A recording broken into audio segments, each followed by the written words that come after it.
Welcome. In my talk today, I'll be talking about the basil bark technique, which is a technique that's been around for about 30 years, mainly used in interstate on woody weed control. It hasn't been used much in South Australia, and we have been now using it for probably 7 years in the Mid-North District, Barossa District, with our programs of olive control. In the photo you can actually see a typical there is a lot of native grass there, a stand of olives. Often there will be woody shrubs in that area, and the olives will unfortunately just choke and really affect any, especially eucalypts. So when we do control olives, you see the eucalypts green up straight away, and it's quite a massive change. But unfortunately, we've got a lot of olives, and unfortunately, it does cost a lot of money to control olives. So what I've done here is a technique that we've been using for a while. It was how to get that technique and encourage other people to actually take the technique up. And one of the ways forward, we thought, was just to do a little trial to compare the effectiveness of basil bark against another technique. So I'll go through that. I call it an experiment, but it's more a trial. It wasn't replicated, but it did give very dramatic results, which really did surprise me, which I think any trial that gives you fantastic or extraordinary results you're pretty happy with and proud of as well. So in the talk I'll explain a bit about the basil technique, but the fact is that we are quite wrapped with it, and go forward from there.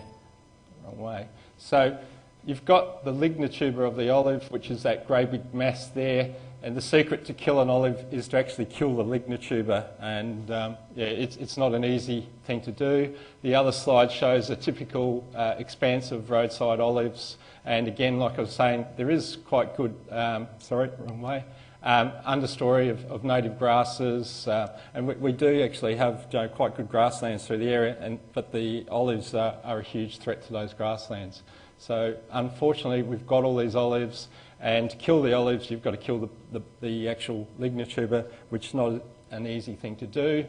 So the trial, we looked at picking 14 olive trees along a roadside, so it was easy to access. In the photo you can actually see lots of multi-stems, so we actually had easier olives and harder olives to kill in the trial. We conducted it as a blind trial where we used 2 teams of employees.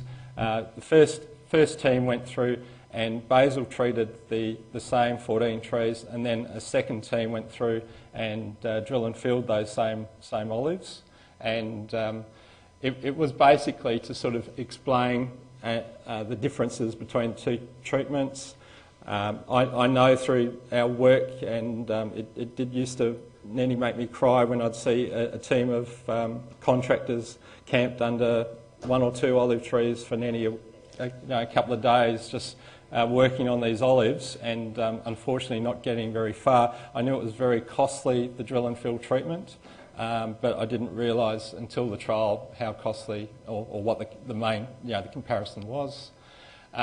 We do actually have a off-label permit to basil treat olives at any stage, so any thickness. So we use the label and also the off-label treatment for basil. The chemical methods and the chemical for both treatments actually worked out cost-wise very similar. The drill and fill has traditionally been using glyphosate, where the basil treatment using trichlor. There are advantages with both chemicals for different reasons, but we do think that the trichlor is a chemical that, with microorganisms in the ground, does break down fairly quickly. The same token, basil bark treatment isn't a treatment that you do everywhere where there might be sensitive vegetation that you might affect, or vineyards or any other off-target issues there. But the basil technique, if done correctly, there's less off-target issues with that. And the typical drill and fill team in the photo working on the olive, as you can see, one drilling and the other filling the olive with glyphosate in that photo. The basil technique, this is as far over as the operator actually bends. He's actually putting chemical on the Lignin Uber, the roots in that photo, and basically lifts the wand up. If it's a 10 centimetre diameter stem, he'd do that approximately to 1.2 metres. So we have a ratio of 1 to 12 for basil bark. So if it's a 45 centimetre diameter, it works out roughly, if you use that 12 times calculation, to 540. So you'd actually do it 3 times to 1.8 metres high, but you also would do that over giving 10 minutes between each treatment to allow the chemical to soak in. But the basil treatment is so quick on those 14 trees. The operator knocked the job off in 3.5 hours. The chemical cost there was $130.50. He did put a sign up. We did, for the blind trial, use 2 operators, but we could have saved money and just used 1 operator in that case. And then for the drill and fill, the cost did blow me away. You can actually see in the photo, this is just some of the off-cuttings where they've actually had to cut their way in to sort of camp under the tree and drill and fill. The cost for the chemical, you'll notice, is very similar, but it's the hours, and the hours is quite amazing. We have had other trials that we've conducted where the hours haven't been as dramatic as this case, and where the comparison for the olives treated has been different, and that's been doing work in SA waterland where the ground is really steep. So the basil guys didn't treat as many olives. I mean, they still treated quite a large ratio of, and a lot more olives than the drill and fill by a long way, but money-wise it wouldn't probably work out to this nearly 9 times ratio. But this terrain of the roadside was quite easy terrain, but it does sort of dramatically show the difference in the cost of the treatment. We've also sort of had workshops around the region and worked further with the basil treatment. This is actually an old stump at Moriata, which is probably being treated. You can actually see a chainsaw mark in the middle there, across the top. It's been cut and swabbed and everything else. It also reminds me to sort of tell you that basil bark treatment is probably not going to be the perfect treatment every time. It's not going to work every time. The same as drill and fill doesn't work every time. We've actually got Greg Donovan there with the wand. He's actually basil treating that olive. He thinks he'll definitely kill it, but that may not be the case. And when you've got a massive root, wrong way again. So when you've got a massive root system like that and Lignin Uber to get chemical into, it's quite difficult. And like I was saying, with the ratio that we've now come up with, the 1 to 12 ratio is about getting as much chemical into that olive. The secret with basil bark treatment is you're looking at thin-barked trees. So our off-label permit actually lists a lot of woody trees, and they do have that thin bark. One method that's been suggested to check for thin barks is if you can rub a key or something like that and get to that green cambium sort of layer, that means it's fairly thin. But on a lot of these, like this stump here, it's quite thick, heavy bark.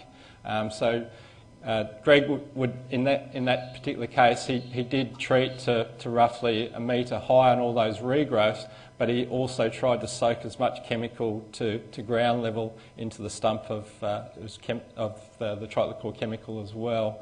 But it's going to be one of those, it's in a prominent position, so every time I go up to Moriata for a workshop or something like that, I'll keep an eye on it. But it does remind me to sort of say that there is no real perfect technique, I suppose, in basil compared to drill and fill or other olive control techniques, and this actual photo shows that there's probably, now with basil, it's probably had every technique on it, and hopefully the basil wins out over the olive.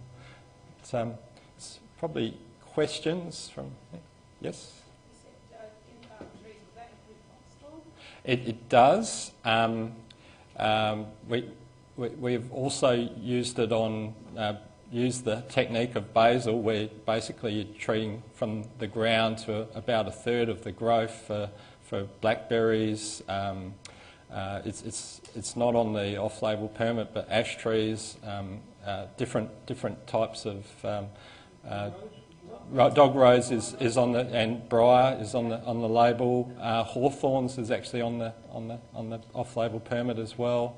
So for woody weed control, it certainly is another tool. And with the workshops we've been carrying out, we have trained, I think, 18 different land care groups, Friends of Parks groups, and their members are now trialling it. We sort of explain that it is up to the operator that, as in any weed control technique, once they've learnt how to kill the weed, then they go further on and don't kill hundreds, but it's getting that initial one and then working from that. But once the understanding of the technique is there, it works well. We have had cases where people try and treat the whole tree, and of course that won't work. The plant just shuts down and won't take the chemical, and you'll get off-target issues with the chemical actually moving around as well. So the technique is one that it's all about the operator understanding the technique, having faith in the technique, but also the fact that you may have to come back if it doesn't work. You do have to ring bark the entire stem or growth area, so if you do miss a bit, that's where it'll regrow, and you'll get, same with treating box thorns, where you often see just a little bit of green. If there's been a bit missed, it's the same. Other questions? Yeah, Chris? What are examples of thick bark trees it won't work on? Well, the Friends of Belair are absolutely going, trialling it on everything at the moment, so it's quite interesting. But the secret is that you've got to soak the bark and then soak enough chemical again to actually kill the tree and get through. So some people have suggested soak